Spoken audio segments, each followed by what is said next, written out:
So again, welcome everyone. This is our next installment in our training series. What does a U of M MRC deployment look like? Again, my name is Catherine Harrison. I'm the Deputy Director of the Health Emergency Response Office, and really happy to be with you all this afternoon. I hope you had a wonderful weekend and a good start to your Monday. If I could ask our panelists, I'm going to ask you to introduce yourself once now, and then we'll also do that when we come back to the panel discussion. So maybe starting with Carlos, whoops, if you're able to just unmute yourself and introduce your name and your position outside of the MRC here at the university. Yes, thank you, Catherine. And so great to see that we have great attendance today. My name is Carlos Cruz. I have worked at the University of Minnesota for about 14 years now. And I am the Director of Operations at CIDRAP, or the Center for Infectious Disease Research and Policy. I'm also an MRC member and have been affiliated with HERO for the last 10 years. Great, thank you. Ty? Hi, everybody. I echo Carlos. It's great to see a lot of people here on this call. This is important work. My name is Ty Middenhall. I'm faculty here at the University of Minnesota. Depending on the day, I'm either in the Department of Family Social Science or Community Health. Research, teaching, clinical is divided up across those. I've been involved with the MRC. Wow. I think that's about 15 or 16 or 17 years, really, since it was conceptualized and put into motion. So great to be here. Thanks, Ty. Natalie? Hi, everyone. It's really nice to see all the people on this meeting and to be here. My name is Natalie Vestine. I'm a researcher in antimicrobial resistance at CIDRAP. I work with Carlos. And I've been at CIDRAP since about 2006 in one way or another. And I've also been involved in the Medical Reserve Corps since I think 2008. Awesome, wonderful. And I, as you probably all saw, have a very touchy mouse. So I'm gonna work with my keyboard here this afternoon. Sorry for that little distraction there. A couple, just once again, housekeeping things. We'll have a little bit of, I'll present some information about deployments in general. We'll hear from our panelists and then take some question and answer. But if a question comes up along the way, feel free to pop it into the chat. Don't feel like you have to wait until we get to that section. And as well, if you'd like to introduce yourself in the chat, we can get a sense for who's in the room, if you're in the room, who's in the Zoom, if you're an MRC member, if you're not, if you're in Minnesota, if you're not. I know we've got some folks coming from outside the state, or if you're one of our partners outside the university, feel free to share that if you like, as well as you know, your area, pronouns, anything else you would like to share today with the group. So with that, we'll get started into some of our content. Again, here's our agenda. And then our objectives for today are really to take a look at the activation, notification, and pre-deployment processes for our MRC, to learn from our experienced MRC members about what to expect on a deployment, what it really feels like, to be aware of the support MRC members receive before, during, and after a deployment, and then some tips, tricks, and best practices. All right, so very quickly, if you've joined any of our other trainings, you've probably been aware that we are celebrating our 20th year of the MRC. It was founded in 2004. It is made up of health, medical, and non-medical members from the university's health sciences, as well as affiliated programs. So Boynton Health, student counseling services, social work, et cetera, on campus. And these members support the university as well as the broader community in times of an emergency. So we are the largest collection of health-related personnel in the state. We have over 2,000 members, and we are also the oldest MRC in the state of Minnesota. We provide kind of bringing together the unique educational and experiential opportunities for students, staff, and faculty. So So in addition to being of service during a emergency response, we also are fostering a learning environment, not only through trainings like this, but through direct hands-on experience in those response roles, which is also really unique among MRCs across the country. Our mission is, twofold, sort of, to meet the needs of our campus, and that is always primary, or as we're able to help meet the needs of our other 4 system campuses, and then also to contribute to the response efforts in the broader community. So in our 20 years and 50 some deployments, almost half of those have been where our MRC members are serving communities around the state or around the country. And so with that comes a long history of community service, both here on campus, across Minnesota. I think we've served in 7 or 8 counties in Minnesota, and then a handful of states, actually. So what are the types of emergencies that might require MRC activation? You can see a little bit of a list here, and I'll give some examples. So infectious disease outbreaks, of course, our MRC members were deployed in H1N1, in COVID, but also other things in between. We've had rabies infections. We've had near outbreak cases of meningitis. We've had meningitis cases, and then instances where MRC members would be deployed.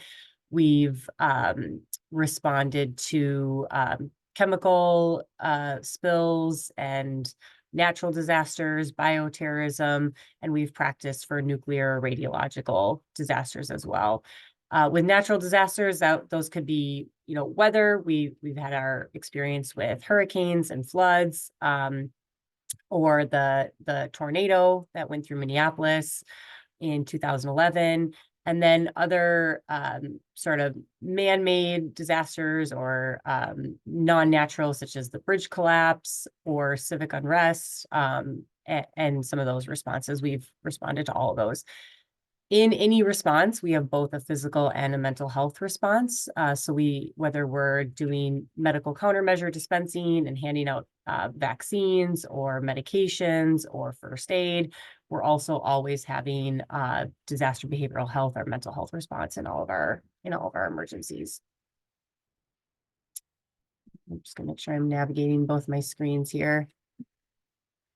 So to respond to these different emergencies, we have our general membership, and then within our membership, we do have a number of specialized response teams. Not every member has to be then assigned or choose to go on to a specialized response team, but they're available for additional training and skill refinement, and kind of a focal area. Folks want to either bring their skills to a particular response type or to gain some particular skills for a response. So behavioral health, again, that psychological, emotional support that is part of every response, but it's nice to have a specialized team that can help take care of those needs. We do have our pharmaceutical response team, which is a partnership with Boynton Health, as well as the College of Pharmacy. Our logistics response team, which Natalie is a lead of, and we'll be able to say more of. Our veterinary medicine team has done everything from pet sheltering to, we did a training just last year on preparing for radiologic response with animals in some sort of nuclear disaster. Our vaccination team actually got started during COVID and has as a standing team, and we've maintained that team to prepare for other things like influenza, hepatitis B, meningitis, etc.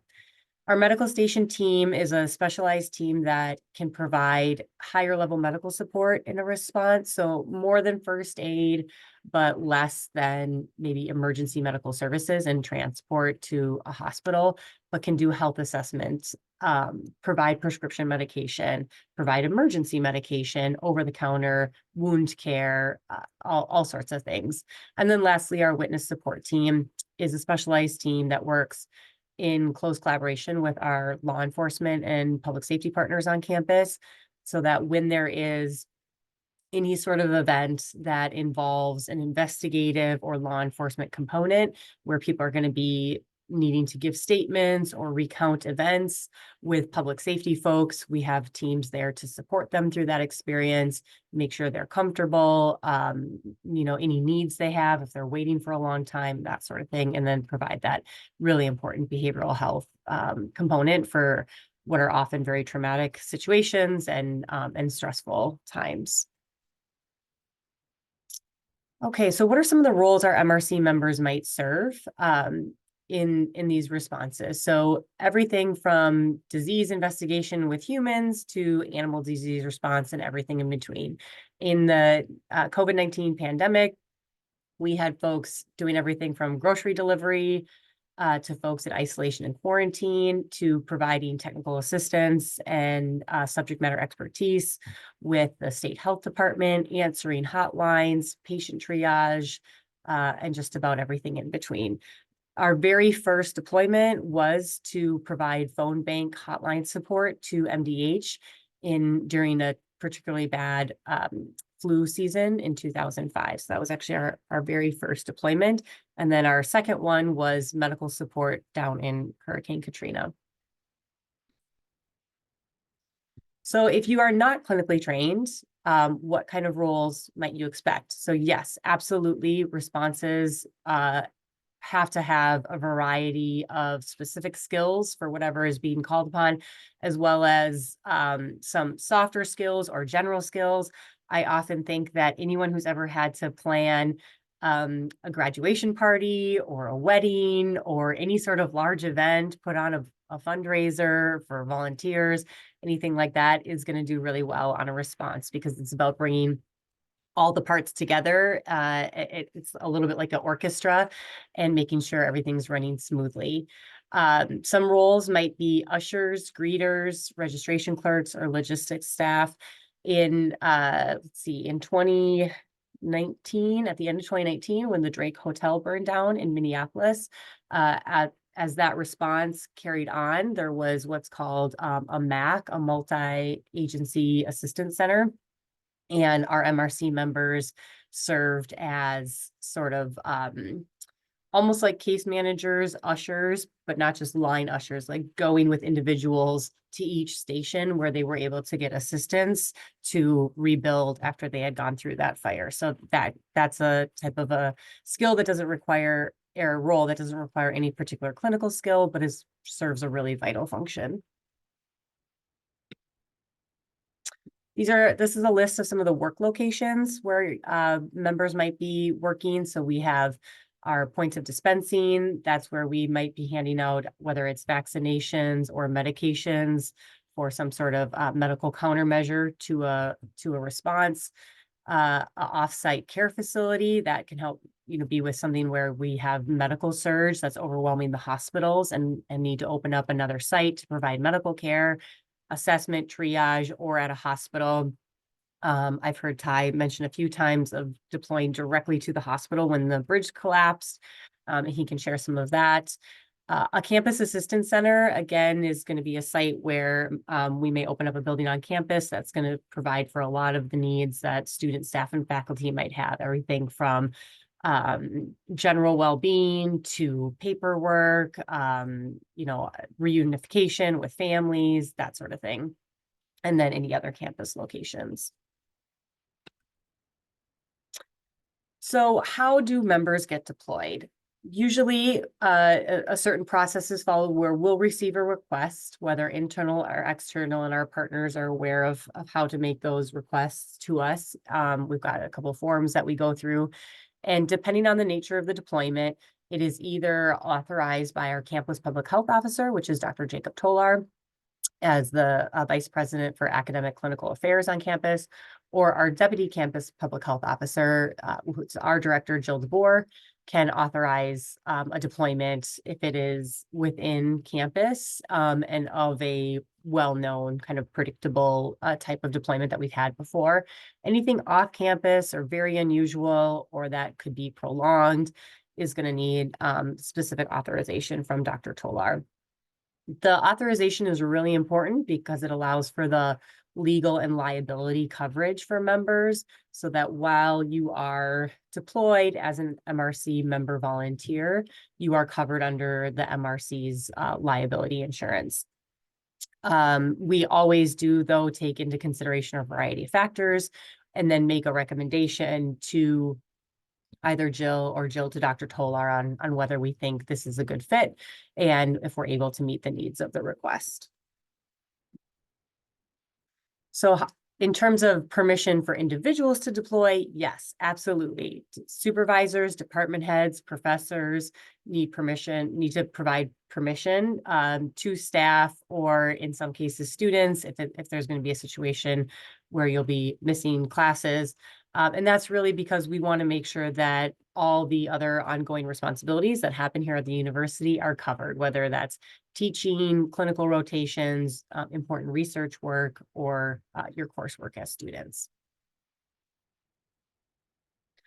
So we will often deploy to support other existing resources on campus. We will rarely just self-deploy. There's always a request that comes in. There are a few situations where our office holds the plan for campus and can deploy automatically at the direction of university leadership. Some of our most abundant requests come from partners such as the Office of Student Affairs or Boynton Health Service to supplement their existing resources. We also, though, will again take those external requests, whether it's from local, state health departments, local hospitals, or other states and the National MRC office. So once a deployment has been authorized by either Dr. Tolar or Jill, the MRC manager or coordinator will contact members through email, text, or phone from the MRC registry. So this is where it's really important that members keep their registry information up to date and current so that we know we can get a hold of you in a deployment. Then we will enter that deployment into our online scheduling system called Shiftboard, and that will send out scheduling and notifications to members, and they can go in and select shifts that work for them once they've kind of received that permission or know that they can be activated on a deployment. So a little bit more about liability coverage. It's incredibly important, and why any deployment of university staff, faculty, or student in a health emergency goes through the MRC. So there are state and federal statutes that protect medical volunteers from personal liability, provided that you're acting within a scope of your responsibility and you are properly licensed, certified, or authorized by appropriate authorities to perform those responsibilities.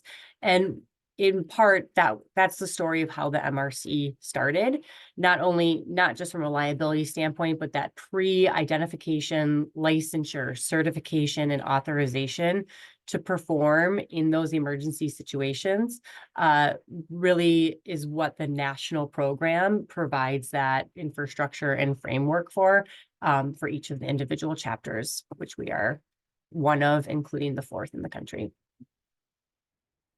So the university also has general and professional liability insurance, which includes coverage for registered volunteers, as long as, again, you're acting within the scope of your assigned duties and at the direction of the university. In addition, we do have a code of conduct that touches on everything from confidentiality, patient privacy, substance abuse, dress code, safety, communications.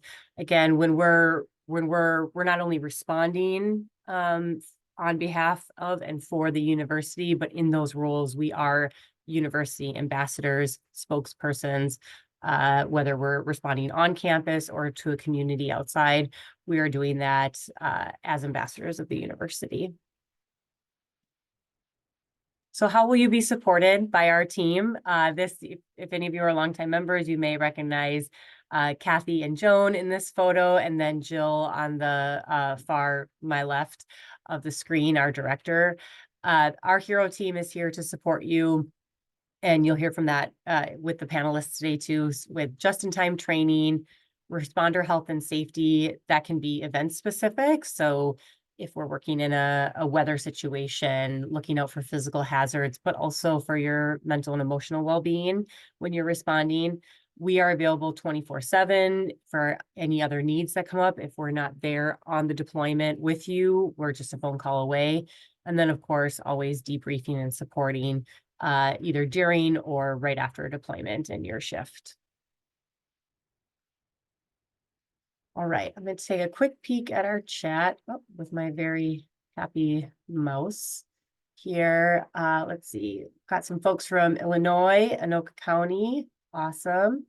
Mental health providers. Joseph. Awesome. Thank you all for saying hello in the chat. So now I'm going to switch over. I'm actually going to stop sharing for a moment here.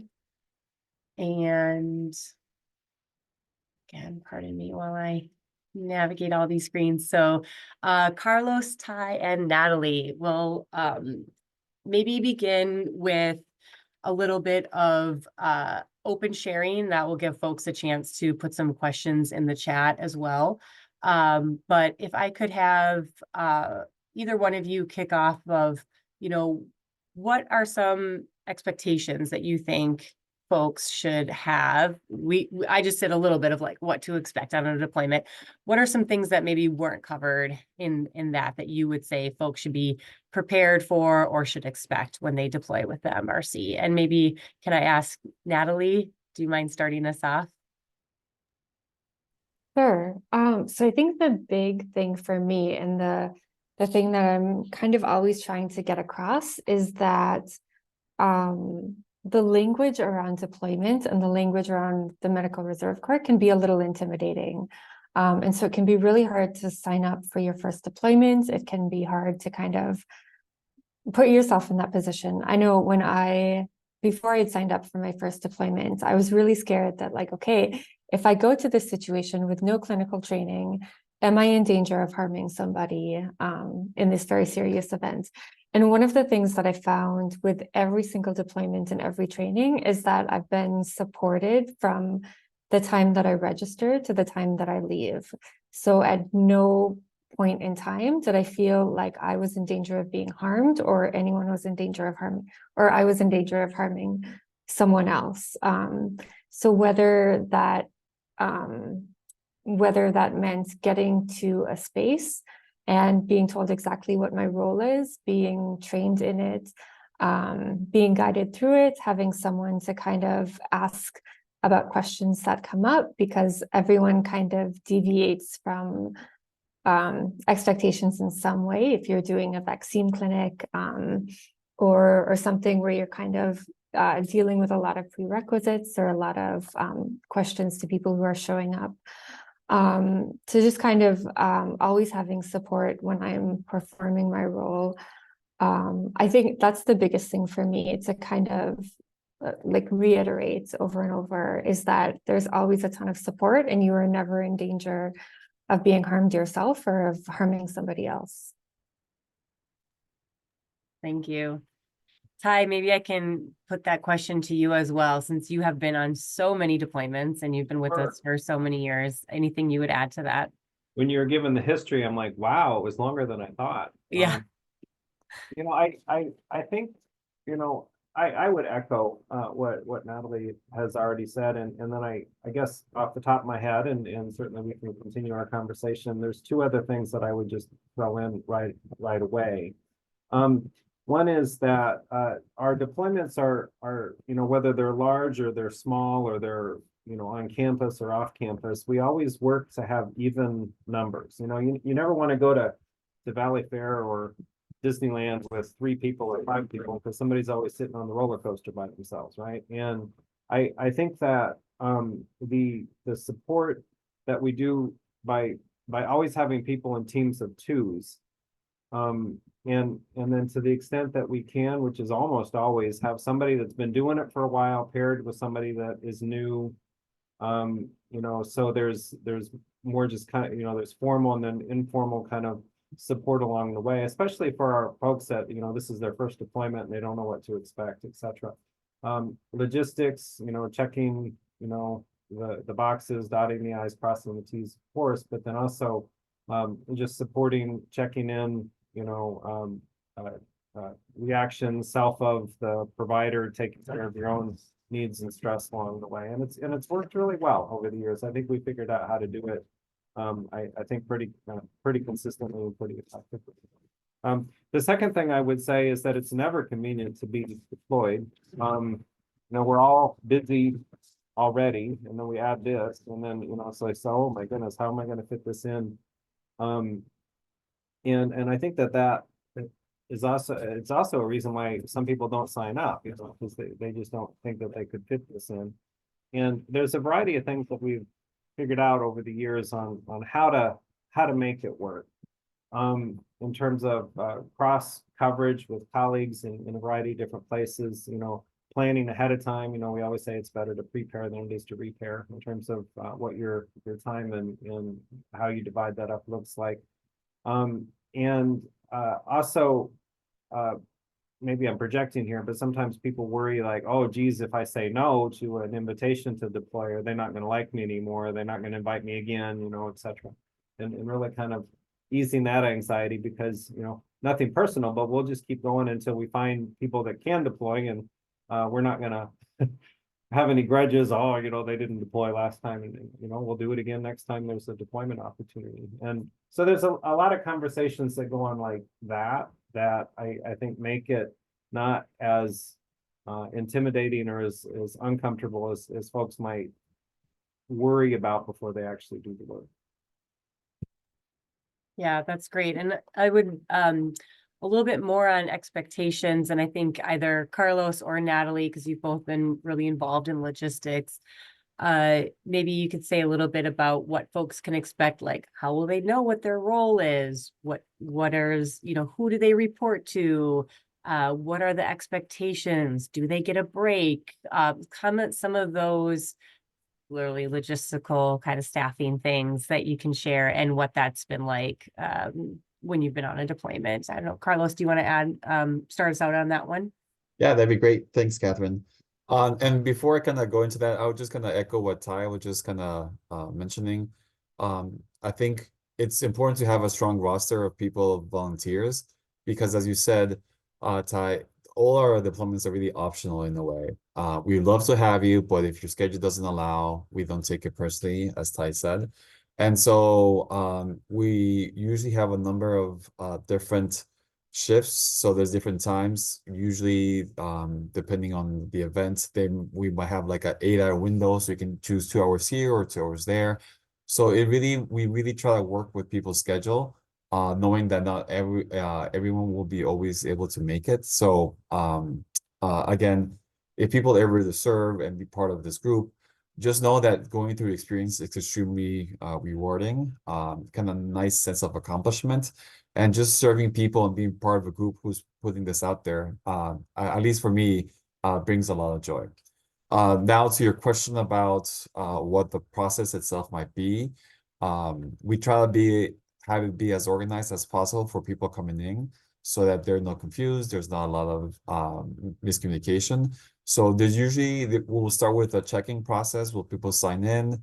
We'll usually have a list of people who have signing via shift board, so people just know where to go. If there's any vests or equipment that will be distributed, we'll kind of provide that as well. Shortly after that, you might move to a just-in-time training session, which will usually give you kind of a quick little debrief of why we're here, what we're doing, and what your responsibilities that they might be. That's pretty quick turnaround time, but there's always time to ask questions. And I think what is helpful for me, there's usually also like we discuss a chain of command, meaning you'll be paired, as Ty mentioned, with this person, but if you have questions, reach out to person X or person Y, they should be able to help you. And the same thing with bio breaks. If you need to go use the restroom, that's totally fine. We usually just say, please let your supervisor know or your colleague that you're working with know, because again, we fully understand that that's needed. And the last thing I'll mention is that we also think it's important for you to take care of yourself and your personal safety. So again, as Catherine mentioned, there might be breaks, depending on how long the shift is and when it is, we might be able to provide food. We always encourage people to bring their own water, but we're usually able to provide something to drink as well. In advance of the deployment, we usually try to provide emails as far as what type of clothing to wear, make sure you wear comfortable footwear, and not put yourself in dangerous situations. So that's what I would say.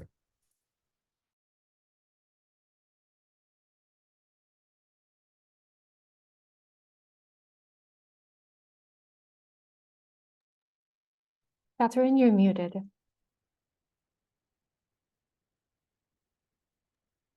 You're muted, Catherine. We're not sure what you're saying.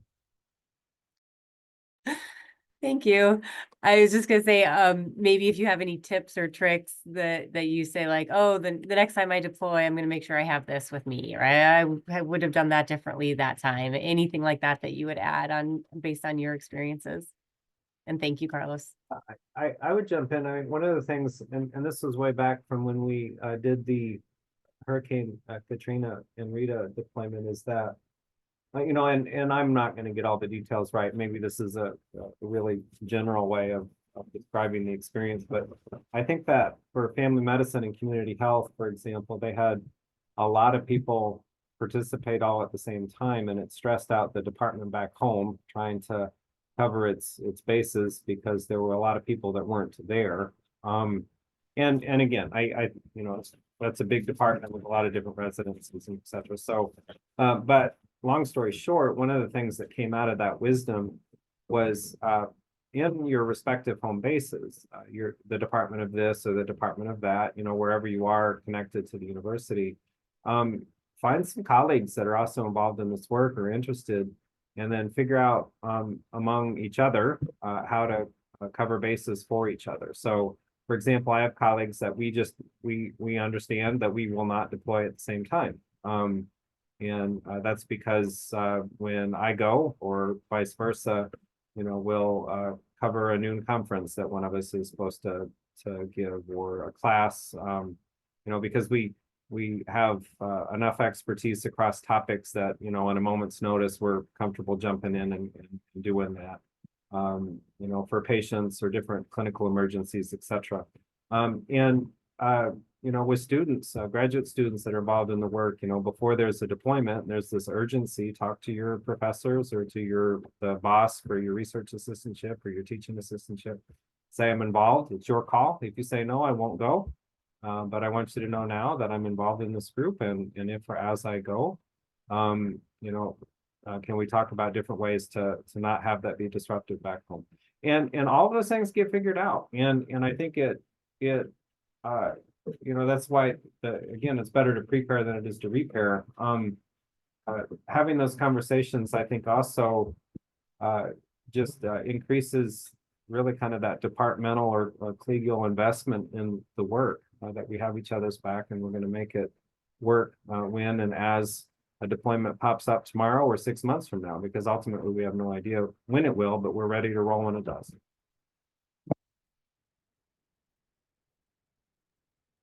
Thank you. That's great. I'll add just one experience of my own that I think it's want to demonstrate a little bit that it is a bit of a dance. I appreciate Carlos, you talking about like chain of command, communications, Ty mentioning that you're never alone, buddying up, always having time to ask questions, even though we go through things like just-in-time training quickly. And because especially when we might not be solely responsible for the deployment, we are trying to meet our partners in the ways that they maybe structure their operations and integrate into those. And so every deployment has the potential to be different. And then even within those expected differences, sometimes a wrench gets thrown in, or you know, just something happens, and the ability to be flexible, to roll with things, to be creative and be a problem solver, while also staying in your scope, making sure that communication happens. So for example, we had a response where we were providing social support visits to newly arrived immigrants who were refugees coming from Afghanistan. And it was, it was waves of people coming in, and we were partnering with the county and the city and other departments here at the university. And honestly, when you walked into that space, you never knew if like, is the schedule the same? Did something change? Am I gonna have to go track someone down? Do I have the key to get in the room? Oh, and COVID numbers are going up. We're switching to virtual, as there's all this, this constant change, even in a long-term deployment when you start to find your groove. And so I think, to me, one of the greatest, assets that I've learned along the way is to be flexible and creative, and to still say, okay, am I staying within my range? Am I communicating up and down if need be, depending on my position? Am I checking in? I'm not going off on my own and trying to just, manage everything on my own, but still having that flexibility and taking the initiative to try to help solve problems. So that's just something I would add. And I have a comment from Joe. Joe says, yes, backfilling of personnel back at the institution can be challenging. Some organizations get around it by having volunteers sign up on an on-call roster on a monthly basis, so the organization can figure out who's really needed, so you don't get too much duplication on deployment and department emptying at the institution. Yep, that's a great. I mean, essentially, there's, if you are joining the MRC, it's never too soon to let your team, your staff, your supervisor, your professor know, and begin that process. I like that, prepare instead of repair, Ty. That's great. If anyone has questions kind of around this, of like what to expect, how to prepare, feel free to either raise your hand and you can unmute, or put them in the chat. Otherwise, I'll ask all the panelists, and in any order, can you talk about an experience of like, what did it feel like to be on a deployment? Is there a particular memory that stands out that you can kind of speak about?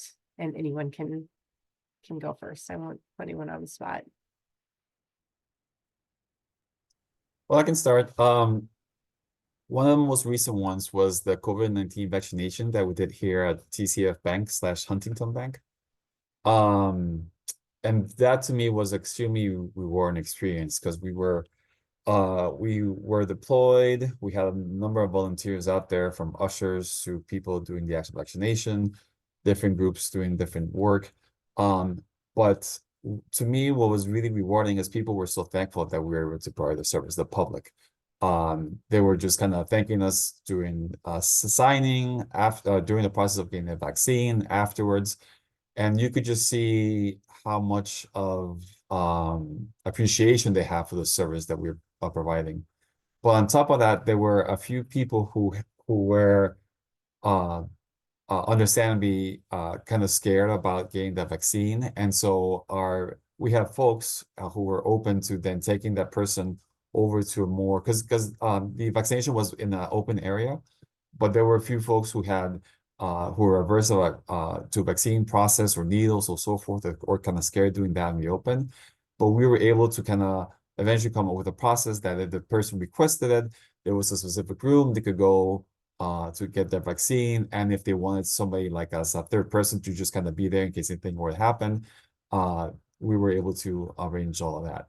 So that overall experience in the uncertainty of COVID-19, it just kind of brought to me how important it was, how important the work that we were doing was, and how appreciative the community is of the work that we did. And I'll just say, within that deployment, it was nice. Again, we had, I think, I can't remember, it was 2 or 4 hour shifts. But then we had some food for people who were there over lunch, so people could take their lunch break there. And again, as Catherine mentioned, people were ready to pivot as needed. People were flexible. And within this kind of crazy times that we were in, people were kind of enjoying themselves in providing a service to the community.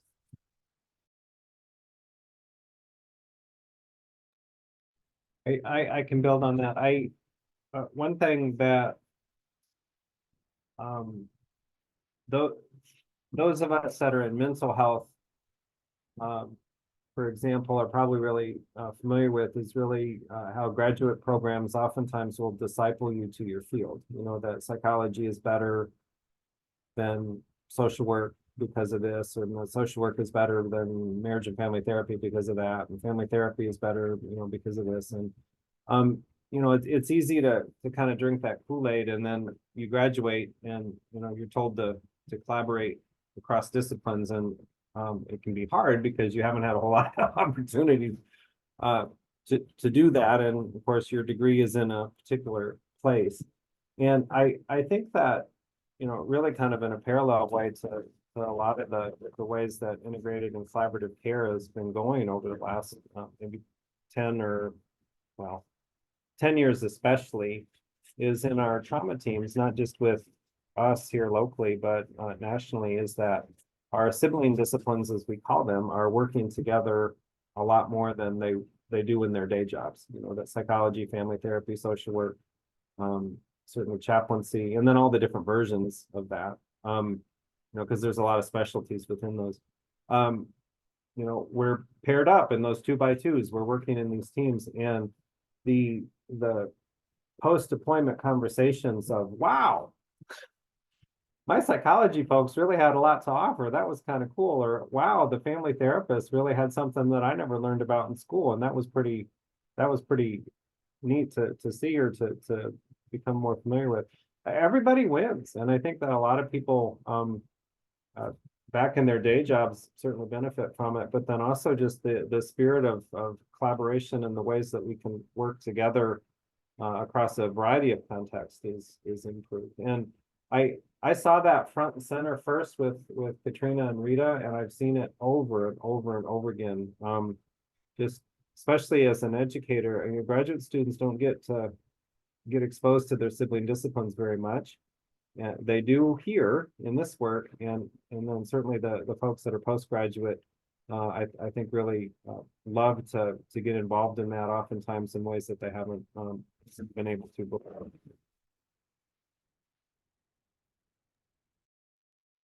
Thanks, Ty.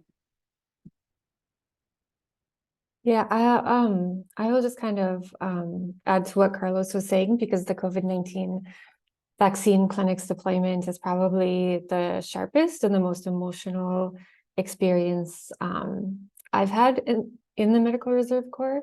I think just to echo what Carlos was saying, it was really emotional to see, especially in the early days of 2021, people who were very emotional about getting the vaccine.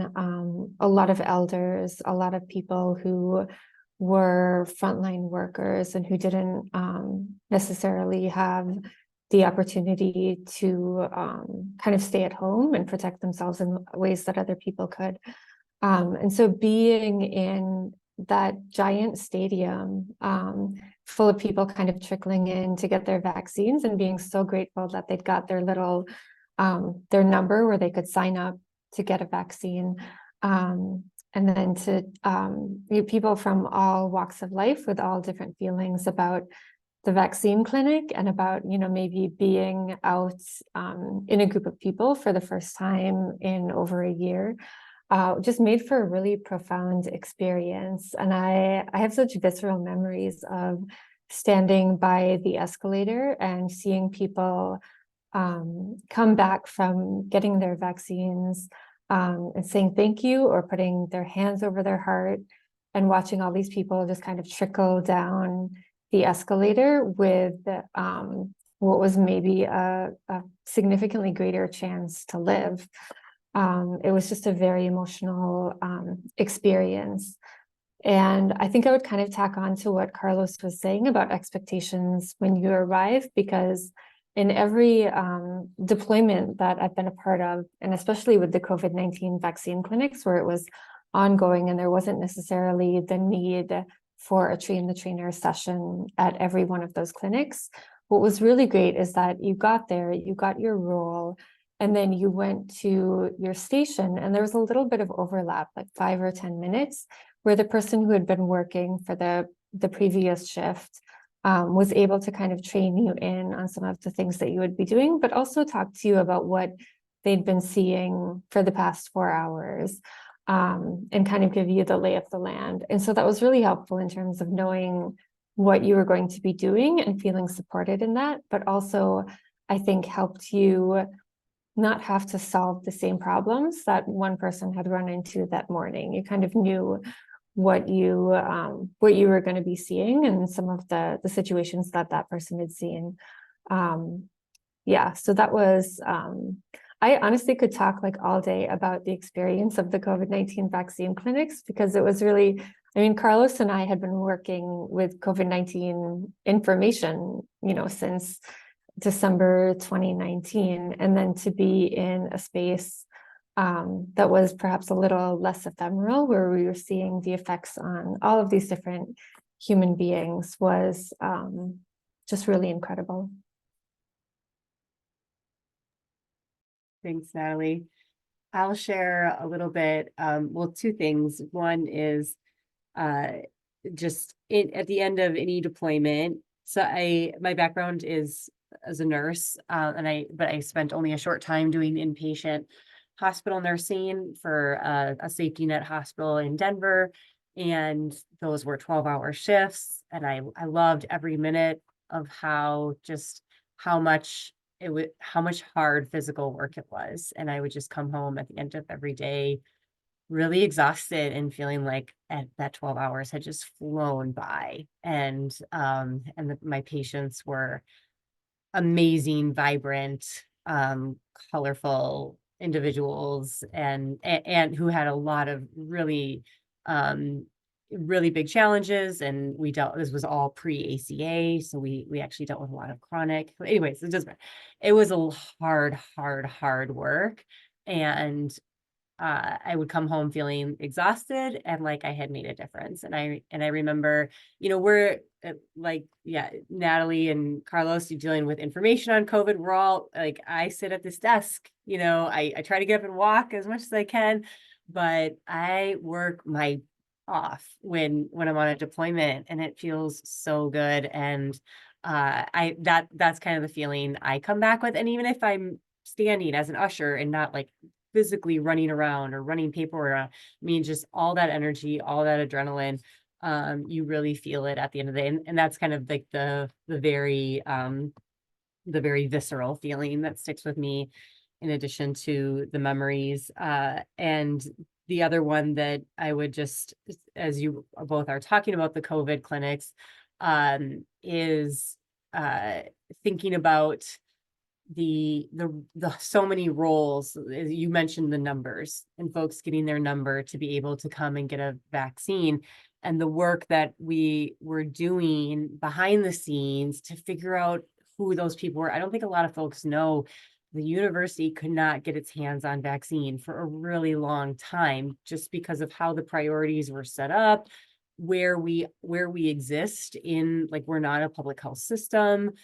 So, we were always sort of negotiating to get vaccine from partners, and to then see that, and then to show up those days and see our MRC members like cranking that vaccine out, but doing it with calm, with grace, with high touch. It was just so many things coming together, that, from the background work to sometimes the politics of making policies and determining, timing and priorities, all the logistics of handling the vaccine, and then to finally see folks with that person in front of them, was really, it just always strikes me of just like how much it takes to bring it all together. And so a single deployment, you may show up for your shift, and you may have a shift several days in a row, but it's still a really critical moment or slices of moments in this larger kind of continuum. And we really couldn't do it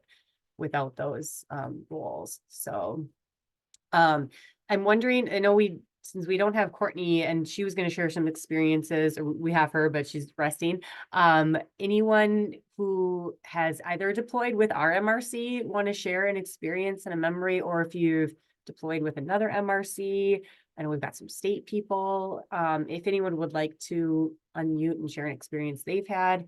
And while you're thinking of that, the one other kind of like tip and trick maybe I'll say is, again, thinking about how we sit at our desks all day, my first like hour or so on a deployment is always like figuring out what I need in which pocket, and like where, like getting my physical self kind of in line. Like, okay, what, and we just got fanny packs this year. So we're like, we just need something for people to, just like their little kit or their little, utility belt or whatever. And no matter what I'm doing or how many deployments I've been on, there's always like that first hour of the day where I'm just kind of physically pulling myself together to switch from like my day-to-day work to then again, this much more physical, active, coordinated, where are my extra pens? Where's my walkie-talkie? Like how am I just moving through a space? That always takes a minute. So I've now taken to like making little notes of like, oh yeah, this worked for me well last time. Make sure I do this, or oh, those pants are really good for when I'm on a deployment and those pants are not, and kind of my favorite gear for an experience. So that's another little thing that's stuck with me. But let's see. If not, I can share one more thing before Sure. Joe goes. That's usually Joe going on the screen. But Yeah. I think the other thing, which is really a promotion for other MRC events, is I think the more you attend, I think if you have familiarity with our group, and you're able to attend other MRC events, once you deploy, it'll just be easier, because then you'll know other people as well. Things don't become as strange when you first show up. So the more events and the more trainings you can go, I think the easier and less scary the deployment itself could be. So it's really a shout out for you to attend other events if you can. But it just like the more that we work together, then the easier the deployment itself goes. And I'll just add one last thing that to me, one of the most rewarding things is I mean the deployment itself, but just seeing usually how diverse of a group of the public that we're serving. During the vaccine clinics, it was like Natalie mentioned, older, younger, different racial backgrounds. It was just kind of really nice to see. And that's usually the case when we're deploying. So just kind of really nice to interact with different groups as well. So I'll turn it over to Joe. Hi, everyone. Well, thank you for letting me join you. So I've been a part of the veterinarian MRC now for about 2 or 3 years, and I learn things every day from you guys, and thank you for what you do. It is incredible. I think you guys are hitting all the major points that you're supposed to be hitting. You're speaking the little things that nobody speaks about before you do your first deployment or your second or your third deployment. Also, there are a lot of little like what I would call pocket guides out there. I know there's checklists for certain positions like logistics. There's just incredible checklists that are already out there that it would help you with what you do. I mean, we always say, don't try to do this off the top of your head. There's stuff already out there. There's tons of stuff. That's kind of how we do it on the federal side. We do it on the local side, and we do it on the state side that way too. And it really works well. But you guys are hitting all the great points. And thank you for letting me work with you over the years. Thank you, Joe. Yeah, and you bring up a great point that part of that prep is, when you show up, getting your job action sheet, along with your just-in-time training, having your checklist, having little cheat sheets with you. We're always looking for ways to make things portable, convenient, and kind of get that information at your fingertips. So yeah, that's great. I want to open it up to any other questions that the group may have. You can either pop them in the chat or in Ty, Carlos, Natalie, if there's other things that come up that you want to add, but just to kind of formally kick off the Q&A. If folks have anything they want to add. I have a few questions while folks are thinking of them that that Courtney had highlighted in some of the prep materials. You know, what supplies do you never have enough of when responding? And I haven't done probably enough deployments here with the university to be able to answer that very in a really informed way. So maybe I'll see if Ty, Carlos, and Natalie, especially on our logistics side, if anything ever comes up that you're always like, oh yeah, we gotta make sure we have more of that. I will say I recently was like, we need earplugs. We had a carpenter in our office who, yeah, Courtney, clipboards. Oh my gosh, so many clipboards. If anyone needs clipboards, we got a lot for you. We recently had one of the facilities management carpenters in our office repairing our wall. And as an occupational health nurse, I felt the need to very gently remind him that he really needed ear protection for what he was doing. And then I was like, we need ear protection. Like, we never know where our members could be working. And if there's something, an infrastructure collapse, big work going on, who knows? So that's always like, it's not something we run out of, but there's always something new coming to us that we're like, oh yeah, we should add that. So. The only thing I can think about, at least that I've experienced, I think at some point we thought we had, for one of the deployments, it looked like a good amount of batteries. But then when we started putting them into the walkie-talkies, some of the batteries were a little older, so we're having a little bit of issues. So I think it's just a good reminder to ensure we have batteries whose expiration dates haven't expired. And the other thing, I think we've also done a really good job of, as you mentioned, like taking care of our teams by providing food and water. I think a few times we've kind of lowish on water bottles, like to provide. But we've always been able to replenish, like somebody doing like a last minute run or something. So that's the only two things. We always try, I think now we try to encourage people to bring their own water, and we'll their own water container, and we'll be able to provide water, but just having just a little bit more water bottles available, I think would be good. I think I could put that. Yeah, thanks, Carlos. That does remind me of when folks, I don't know if we touched on this, but when we have our staff check-in space, there is always some folks prefer to keep their, their personal effects on them. We want to make sure that doesn't get in the way of the work that you're trying to do. So again, we've gotten to things like, oh, there's fanny packs for you to keep your most important things with you. But then in our staff area, if there's anything you have brought, or your own water bottle or snacks or medications or anything, those are always kept in a secure location with either a lead member or a staff member with them at all times. So that's another thing of, we encourage people not to bring, valuable personal effects, but sometimes if you're going to be somewhere for a long time and you need a medication or, again, your wallet, your phone, those types of things, we do have spaces, and that's always well taken care of. I guess the one other thing that I would jump in and say is cell phone chargers, external batteries, things like that you could bring. In this day and age, we can't live without obviously those technologies, and especially if you're deploying on one of our bigger deployments. I mean, it helps to be able to let family know, what's going on, or that you're okay, or that you have different breaks and you're going to be using that stuff. So I don't recall ever running low on that, but I think it's always important to be covering that base.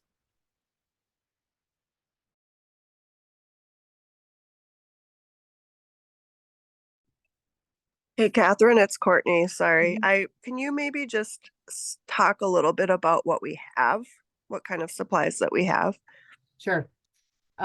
Yes, and then I'm going to come back to you, Ty. So one thing I realized I like for folks to hear a little bit more of is like support, and especially like mental health and behavioral health support after a response. And also from your experience, what does it look like to be someone who both provides that, but then is also having your own experiences in a deployment. So you can think about that for a little bit while I answer on some of the supplies. But so we've been, we actually just did if you follow us on Instagram, you saw we did a great big clean out and sorting day not too long ago. to go through a lot of our supplies, and we traditionally have sort of packaged and arranged supplies for a specific deployment. So we have this bin for sheltering, and that bin for medical countermeasures, and this bin for, whatever the case may be. And we still do have some of that, but we've been, speaking to Carlos's point, the number of times we've either had snacks that expire, or I keep our medical station maintained with over-the-counter medications, or we've had batteries, and just making sure we're able to go through our supplies in a timely way and use them. And sort of, we've kind of shifted to more of like a just-in-time, or we're in the process of doing that, I should say, a just-in-time preparation for some of our supplies. But it's everything from stuff you're going to need at every deployment, no matter what: pens, notebooks, tape, paper clips, Kleenex, all those sort of office supplies, administrative supplies, door stops. We've added in a couple more environmental type supplies, so white noise machines. We'd like to get some air purifiers, with changes in our climate and weather. We're seeing more bad air quality days, or we might be in a situation where air quality is not good. Lots of more PPE, and different types of PPE, especially since the pandemic. So all of those are things that are going to be used in some fashion, either environmental or administrative, no matter what. We've recently put together also some specialized mental health and behavioral health things. So we have weighted blankets, fidget toys, stuffed animals. We used to always have stuffed animals, particularly if we were going to be caring for children in a response, but now we have them for everyone, because, who doesn't sometimes just need that comfort object to hang on to or play with. Breathing balls, some of those things, essential oils for aromatherapy. So we've also put together more recently kind of a mental health response kit. Then we do have sheltering supplies. We've got cots, blankets, privacy screens for like first aid areas. We don't carry a lot of those supplies. But we have some, and we partner with our EM folks on that. Joyce from Sawyer County, how do you clean the stuffed animals? We have made plans to just let people keep them. So they take them with them. They're able to keep them. I think we have one or two that are like weighted and have like aromatherapy, that we would kind of have on reserve and use more sparingly. But otherwise we have a lot of like the plush kind of Beanie Baby style, or that sort of thing. We let folks just take them with. Let's see. We have in our medical station supplies, and again, we have everything that can sort of do, more than first aid, but not sort of EMS. So we have emergency prescription medications, including epinephrine, injectable Benadryl, inhalers. And then we have actually an agreement for a response on campus with Boynton Health, a standing order with their pharmacy director, where members of our medical station team who have prescribing authority can quickly get prescriptions from Boynton. So say someone is, they have diabetes and are in need of either their insulin or oral medication.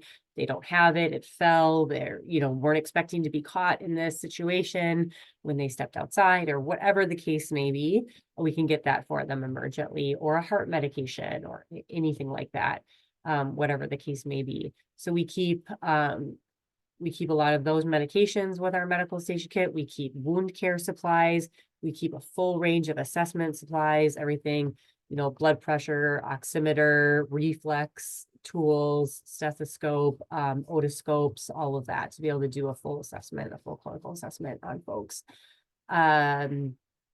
We have a lot of privacy and comfort materials. So whether it's yoga mats, again, privacy screens, some of those things, we keep a whole cache of all of these things in our equipment room. So I'll have to think if I'm missing any, but yeah, again, trying to make it so that we're sort of a all hazards prepared. Oh, I know that our witness support team is one where that's a little bit more specialized in terms of paperwork and process and how we're gathering information from people and supporting them in the moment. But we do have specialized kits for that team. We always try to have personal hygiene products, just kind of your basics of whatever you might need in the moment. And then we've switched from keeping like snacks because again, they go bad. We want to try to be conscious of waste, but we've developed stronger protocols for being able to get those things just in time and bring in food, water, drinks, etc. for folks. So show one of our backpacks. Yes, I can do that. Let me go back to you, Ty, switch gears a little bit on some of the recovery or follow-up after a deployment and what folks can expect in terms of support or where they might be able to find that. Sure. I think that as a more of a process than it was an event, we found over the years that take care of yourself, self-care, burnout prevention, compassion fatigue prevention and mitigation was always on our radar and certainly was in terms of the broader field, but it wasn't necessarily done. Do as I say, not as I do, or kind of some it's out there, but it really wasn't as structured as it originally as it is now. And I think, if I don't say so myself, I mean, I'm really proud of the way that that we take care of our members. We have specific trainings around self-care, compassion, fatigue prevention and mitigation that we do that have been consistently well received by our members. But then also along the way, again, that buddy system that is on purpose, as it connects to this. The team leads are always checking in. We have end of shift debriefings. We in the past, like for longer term deployments, we've set up weekly how has this been going forums that are all voluntary and people have been able to come and participate in those. We've done those online. For example, when we were doing the Afghan refugee deployment, we did those online just because people were so spread out, but we wanted to create a space that folks could process or talk about either difficult content that they had been exposed to and or just get affirmation from or ideas about different things that they're doing in terms of their own care. So it looks different depending on the deployments. So we have small deployments, we have large deployments, we have deployments that last a day, we have deployments that last a couple of weeks. The conversation really from the front end, from the very beginning on how do we take care of our teams has always been a part of that. And the ways that we've done it, I think, have been diverse, but at least anecdotally from our folks have been well received as a supportive thing that they do, not something that they have to do or something that is just kind of going through the motions. I think it's been very well done. Thanks, Ty. I think I'll just show a couple other things because as we talked about, I think everyone, if you've either recently signed up as a member and joined the MRC, or you have gotten to the point where now you've been able to get your t-shirt, you know that we have those t-shirts available for folks, the gold that say the Medical Reserve Corps. We have, if you go and you watch our new recruitment video, you'll see Ty actually in one of the yellow vests that we have that say Medical Reserve Corps nice and big on the back. We also have those in purple. Purple is all for our behavioral health response. And actually this is our, I don't know if you can see very clearly, this is our behavioral health kit with one of our little stuffed animal guys. So we actually have for our either most common needs, like logistics is a need at every response. We have in our office these packs, that's behavioral health. This is logistics. They're quite large. They're these like really lovely bicycling packs. And then we have one for our medical station team that's red. And that's kind of like enough for a team lead or a staff member to at least grab that, get to a site and get things started. And then our logistics team plays a huge role in getting all of our other supplies that are in our storage room either put together, reconfigured, and getting those to a site. So we try to, again, be as portable and modular as possible. For our witness support team, we also have these vests. You can see it, they say witness support team, and these are, again, for some of our more specialized functions or teams, able to make us easily identifiable to our partners. So this has both our logo and UMPD's logo on it, which can help with just if they're, they've got new folks. We've been kind of picking up the partnership again after COVID, and just kind of helps identify us together with the blue vests. So that's one thing. Back on the supplies, to again make sure that you're prepared, you have what you need, that your team lead has what they need, which also goes a long way in making sure that you have a successful experience, and that regardless of the stressors or things you encounter, that should absolutely, have resources available. It's going to be that much easier, that much better when you have a successful experience from the logistics side and being able to do what you're there for. So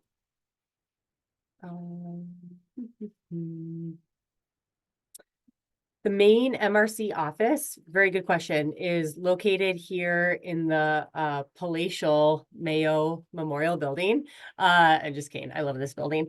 We are on Mayo Memorial Building, so we sit just west of Phillips Langenstein and Weaver Densford Hall, Moose Tower, PWB, and the third floor, which is the main entrance by like on the dean's office level of the School of Public Health, where 3C386 is our office right next to CIDRAP, and some of the other School of Public Health offices. So if you are wandering in the building and you come across our space, you'll see our new poster up on our door. And we do have like a new hallway sign that identifies us. So that is where we are. And then we have storage in this building as well as in Moose Tower, climate controlled storage, and then another main storage area. So let's see. Are there any other questions folks have, or Natalie, Carlos, Ty, anything you want to share? Let's see. I am part of Anoka's MRC. Is there one central MRC that covers the whole state? So the MRCs are located in the county, in the local health departments, or in our case, academic health centers. I would need Courtney or maybe even Rachel Schulman if you know like where exactly like agency needs to have it to start an MRC. But the state does also have MRC capabilities. So there's a behavioral health response team. There is a state MRC registry called Minnesota Responds. I'm going to admit I do not have a good answer for that, and I would need Courtney to either type something in the chat or chime in or follow up on that question. But most of the MRCs are located at local health departments, so at the county level, or in some rare cases at the city or an academic health center institution like we're at. Thank you. Rachel put in a link for how to start an MRC, but better to reach out to your county health department.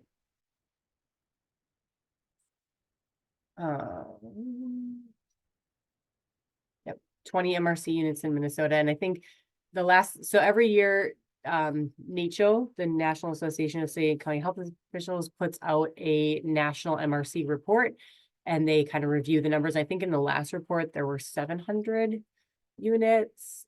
We've been doing a little bit of digging into units at other academic institutions, and I think there's somewhere between 5 and 7 perhaps.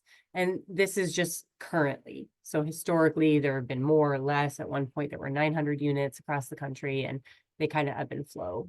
So.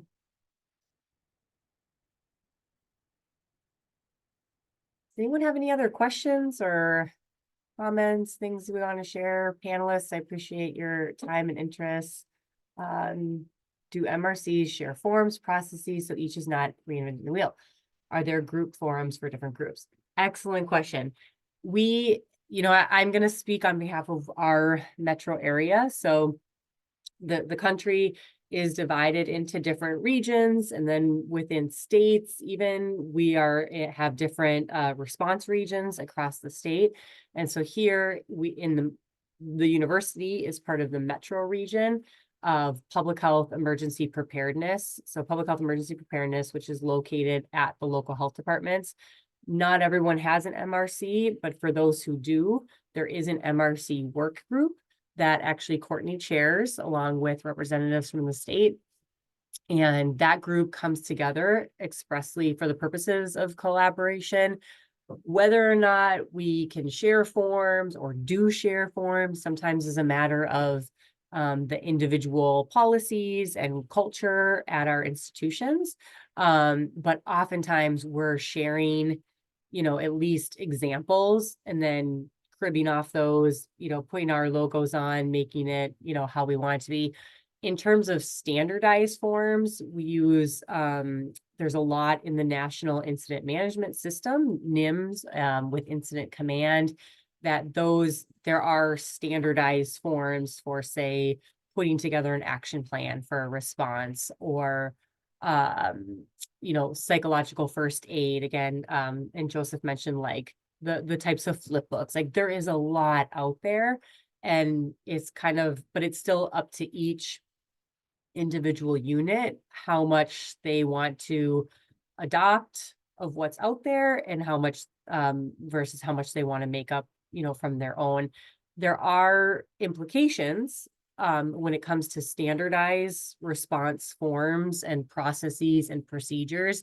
If you are not running a response according to how the national framework, the incident management system, has laid out some of the standards, that can affect your ability to get federal reimbursement. So there's incentives for having, it just depends on what it is. If it's a process, it's a form, that sort of thing. So that's not a super clear, answer, other than just to say like, there's variation within a standard, and it can depend on each place how much they want to kind of conform. It's in our best interest to, one, not reinvent the wheel, but then to be able to go and integrate into each other's systems if we're more familiar, because we're using at least the same or similar forms and processes, and we can help each other out better that way.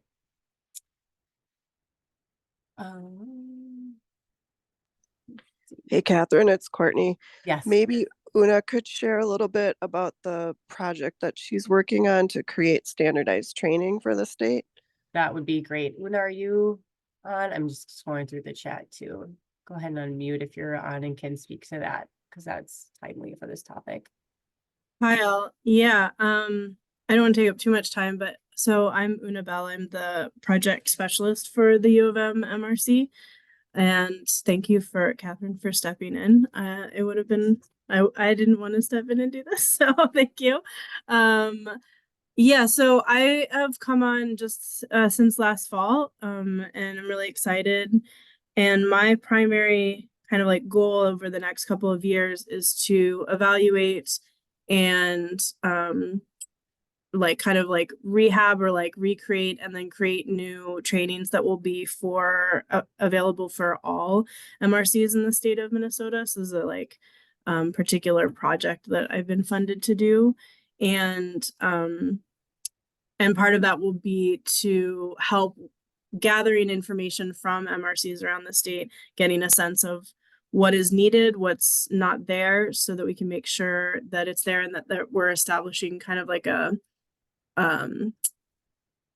sorry, it's Monday. We're establishing just like a baseline of like what the minimum standards are so that we're all on the same page.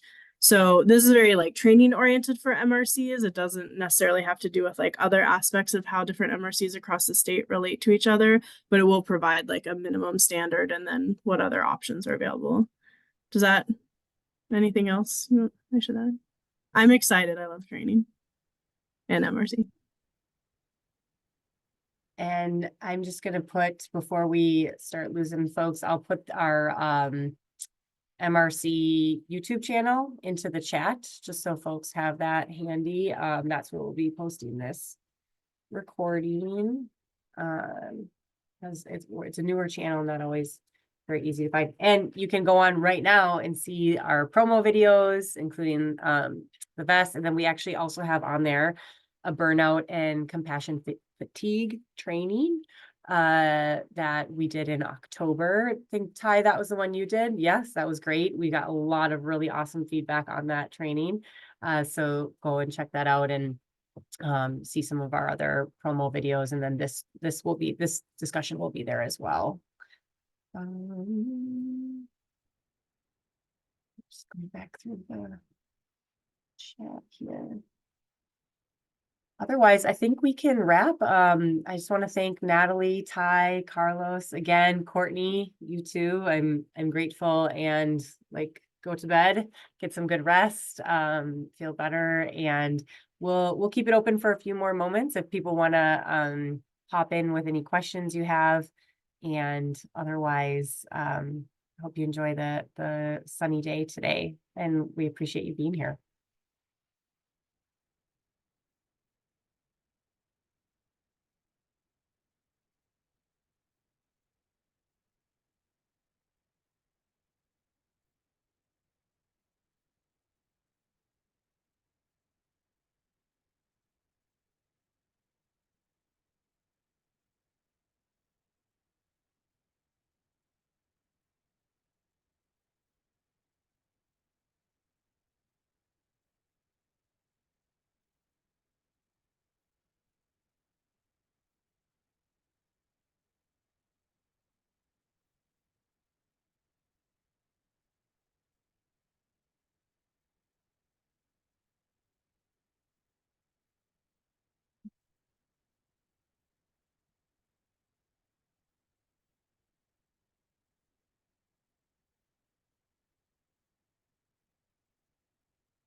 I wonder, Natalie, Ty, Carlos, Una, Courtney, depending on how much you want. Do you want to, I could send out a quick, like a fresh little Zoom link if you all want to like take a couple minutes to say how it went or debrief anything, and then I can stop this recording as well. Would that be helpful? Good. Let me do that.